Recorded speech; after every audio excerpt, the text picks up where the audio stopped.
আসসালামু আলাইকুম। এখানে আমাদের গরু বাসায় আনছিল, আনতে অনেক কষ্ট হচ্ছিল। গরুটা অনেক বাজে ছিল। তারপরে বাসায় এনে হরণ হয়ে গেছিল, এখানে দাঁড়িয়েছিল কতক্ষণ পরে আমাদের বাসায় এনে বেঁধে দিয়ে গেল গরুর মালিকরা। এখানে আয়ানকে বলছিলাম একটু দাঁড়াও, ছবি তুলবো আয়ান গরুর সাথে। আয়ান তো ডরাচ্ছিল, দাঁড়াতে চাচ্ছিল না। আমি জোর করে তার দুই একটা ছবি তুলে নিলাম। এখানে আয়নের বাবা আবার গরুর সাথে শয়তানি করছিল, আদর করে দিচ্ছিল, বলতেছিল যে ঠান্ডা হ তুমি। তারপরে আমি একটু আদর করে দিলাম। গরুটা ঘাস খাচ্ছিল এখানে।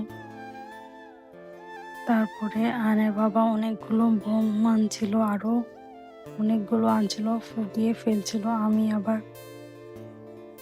বোমগুলো আবার ভিডিও করে নিলাম। এখানে আয়ান রাতে আয়নের বাবার সাথে বম ফুটাচ্ছিল, গরুটা দেখে ডর পাচ্ছিল। আমি আবার এখানে দুইজন মিলে তারাবাতি জ্বালাচ্ছিলাম।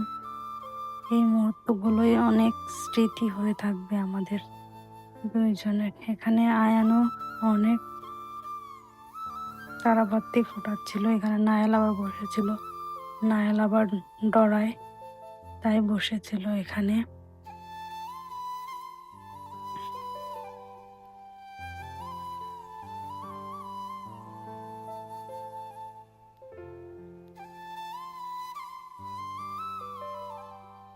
এখানে আবার আমরা সবাই একসাথে তারাবাতি জ্বালাচ্ছিলাম।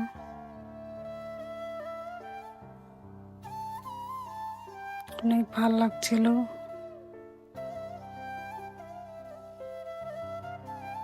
এখানে আবার আমি এসে পড়েছি, কিছু টুকটাক বাজার আনছিল তাই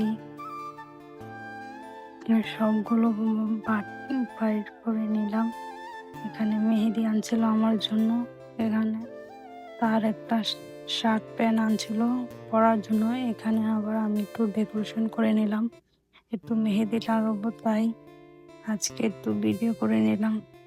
কেমন হয়েছে সাজানোটা সবাই জানাবেন।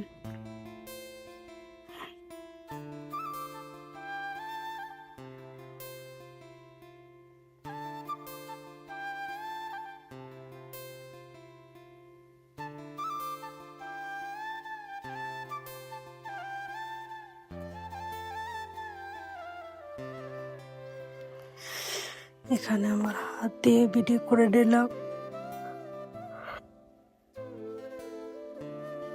তারপরে এখানে আমার তিনজনের হাত একসাথে বানাবো তাই তিনজনের হাত একসাথে নিয়ে ভিডিও করে নিলাম। দেখেন কেমন হয়েছে আমাদের ভিডিওগুলা, মাশাআল্লাহ। এখানে আমি আবার মেহেদি দিয়েছিলাম, সে বলছিল আমার ক্ষুধা লাগছে তাই খাবো। আমি আবার আমার হাতে মেহেদি নিয়ে খাওয়া দিয়েছিলাম তাকে। আজকে এই পর্যন্তই। আল্লাহ হাফেজ, আসসালামু আলাইকুম।